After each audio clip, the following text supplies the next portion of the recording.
नमस्कार दोस्तों, मैं अंकुर उपाध्याय स्वागत करता हूं आप सभी का एक बार फिर से अपनी नई वीडियो में। दोस्तों, कल से लेकर फ्राइडे तक बाजार में बड़ा एक्शन होगा। अगर बात करूं दोस्तों कल की, तो सबसे पहले कल जो बाजार है वो पूरी तरीके से रिएक्ट करने वाला है एक खबर पे।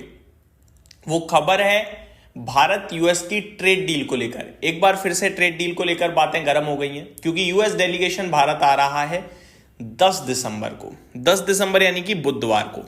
कल बाजार इस पे रिएक्ट कर सकता है। मार्केट ओवरऑल रिएक्ट इस चीज पे करे ना करे, लेकिन जो यूएस से रिलेटेड स्टॉक्स हैं वो रिएक्ट कर सकते हैं। जैसे कि मैं ऑलरेडी डिस्कस कर चुका हूं आप सभी के साथ। एक है आपका टेक्सटाइल क्षेत्र, एक है आपका सी फूड रिलेटेड स्टॉक्स, एक है आपका जो ऑटो कंपोनेंट कंपनियां यूएस से अच्छा खासा बिजनेस करती हैं।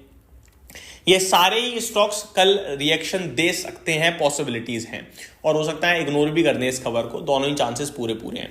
दूसरी बात, प्रेसिडेंट पुतिन साहब देश में आए, मुलाकात करी, काफी कुछ डील हुई है अलग अलग क्षेत्र में, स्पेशली फार्मा, फर्टिलाइजर, इन सब क्षेत्रों में काफी कुछ बातचीत हुई है। कच्चे तेल का सप्लाई, और इन सब में सबसे इंपॉर्टेंट क्या था? सबसे इंपॉर्टेंट था कि जो हम खरीदेंगे हम अपनी करेंसी में ट्रेड कर सकते हैं। ये हमारे लिए सबसे ज्यादा बेनिफिशियरी था, क्योंकि डॉलर हो रहा है महंगा, करेंसी हमारी कमजोर हो रही है, तो जितना हम उससे बचेंगे उतना अच्छा है। और जब हम अपने देश की करेंसी में ट्रेड करेंगे, ये हमारी करेंसी को भी मजबूत बनाएगा। अब इससे ये नहीं है कि मैं ये कह रहा हूं कल हमारा रुपया सुधरने वाला है, नहीं, लेकिन ये देश के लिए एक अच्छी बात है कि आप अपनी करेंसी में ट्रेड कर पा रहे हो। ये एक बड़ा मोमेंट होगा मेरे को लगता है। ठीक है, तो ये एक बड़ी चीज मुझे लग रहा है जो इस डील में कहीं ना कहीं सबसे इंपॉर्टेंट मुझे लगी भारत के लिहाज से देखा जाए तो।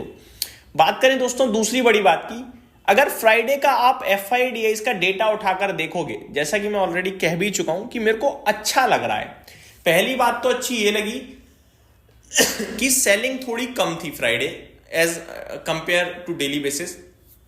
439 करोड़ की बिकवाली करी है FIIs ने, तो ये डेली से थोड़ी छोटी थी।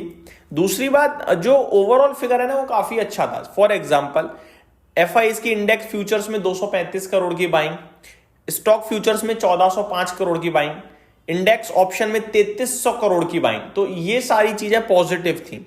और ये जो बाइंग का फिगर है ना इंडेक्स ऑप्शन या स्टॉक इंडेक्स फ्यूचर इंडेक्स में, ये निफ्टी में ज्यादा है, और निफ्टी की परसों यानी ट्यूसडे एक्सपायरी है।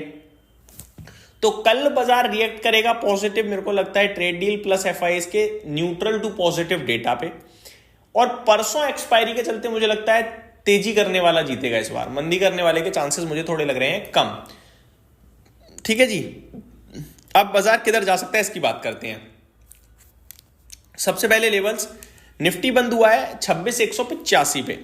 ऐसा लग रहा है निफ्टी 26,100 का सपोर्ट लेकर 26,300, 350 और 400 की तरफ जाने को है तैयार। एक बार फिर फ्रेश लाइफ आने के लिए तैयार है। वन मोर थिंग, यहां केवल इंडेक्स की बात करी है मैंने, स्टॉक्स की बात नहीं करी है। कहीं ऐसा हो कल जब इंडेक्स ऊपर हो जाए मैं तो कह दूं मैंने आपसे शेयर किया था, आपका कमेंट आ रहा है भाई क्या फायदा नहीं हो रहा है भाई, लेकिन व्यू तो डिस्कस करना पड़ेगा जो दिख रहा है इंडेक्स पे। स्टॉक्स तो बाजार में 7,000 है, किस किस स्टॉक के बारे में मैं क्या क्या बोलूंगा। 7,000 में से 2-2,500 ऊपर होते हैं, बाकी नीचे होते हैं, पोर्टफोलियो की धज्जियां उड़ी होती हैं, वो हम सभी को ही पता है, उसको डिस्कस करके अब कोई फायदा नहीं ना।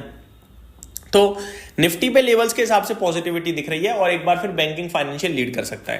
तो कल रिएक्शन, परसों एक्सपायरी, उसके बाद अगर आप नोटिस करो 10 तारीख को फिर अगेन बड़ा दिन है। कैसे है?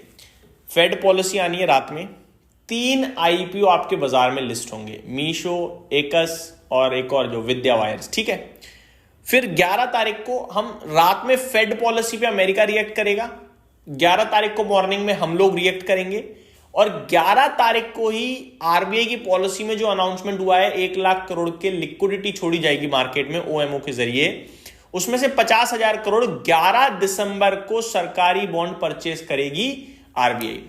तो 11 दिसंबर अगेन आपके लिए एक बड़ा दिन हो गया थर्सडे को, प्लस सेंसेक्स की एक्सपायरी है। फिर अगर मैं बात करूं 12 तारीख की फ्राइडे की, तो ये अगेन बड़ा दिन है। क्यों? एक तो IPO आपके लिए ओपन होगा ICICI बैंक के कंपनी का ही है, वो ICICI प्रूडेंशियल AMC का। ठीक है जी, ICICI बैंक का शेयर भी इसके चलते कहीं ना कहीं एक्शन में रह सकता है मुझे लगता है। तो ICICI प्रूडेंशियल AMC का IPO लॉन्च होगा पहली बात फ्राइडे को, प्लस वीकेंड से पहले बाजार किधर जाता है, क्योंकि स्ट्रॉन्ग दिख रही हैं चीजें, डेटा। अगर फेड पॉलिसी में कुछ गड़बड़ नहीं हुआ और बाजार नहीं गिरा तो सारा कुछ तो अच्छा दिख रहा है, और ऊपर गए तो फिर वीकेंड से पहले बाजार किधर जाएगा ये देखना बड़ा इंटरेस्टिंग होगा। एंड देन 12 तारीख के बाद 13, 14 फिर 15 तारीख आएगी मंडे की, और वहां पे हो सकता है एफआई छुट्टी पे चले जाए तो लिक्विडिटी कम हो, तो उससे पहले बाजार कैसे ट्रेड करता है ये देखना, समझना, जानना बड़ा ही जरूरी और इंटरेस्टिंग होगा। साथ ही साथ एक चीज बताना ही भूल गया मैं, 10 तारीख को यूएस डेलीगेशन भी तो भारत आ रहा है, तो हो सकता है वहां ट्रेड डील से रिलेटेड भी खबरें बाजार में आ जाएं, पॉजिटिव तो फिर ऊपर, नेगेटिव तो फिर नीचे, वो भी होगा। तो ये पूरा एक्शन पैक दिन है, मेरे को लगता है हर दिन बड़े इवेंट इस समय खड़े हैं हमारे लिए। हालांकि वो इवेंट जो है वो वन साइडेड है, यानी ऐसा नहीं है कि चलते रहेंगे, वन साइड है, एक स्टेटमेंट एंड खत्म इवेंट, तो वो देखना बड़ा इंटरेस्टिंग होगा। यहीं समाप्त करता हूं इस वीडियो को, उम्मीद करता हूं डिटेल्स पसंद आई होंगी। Thank you so much for watching this video, have a great day guys.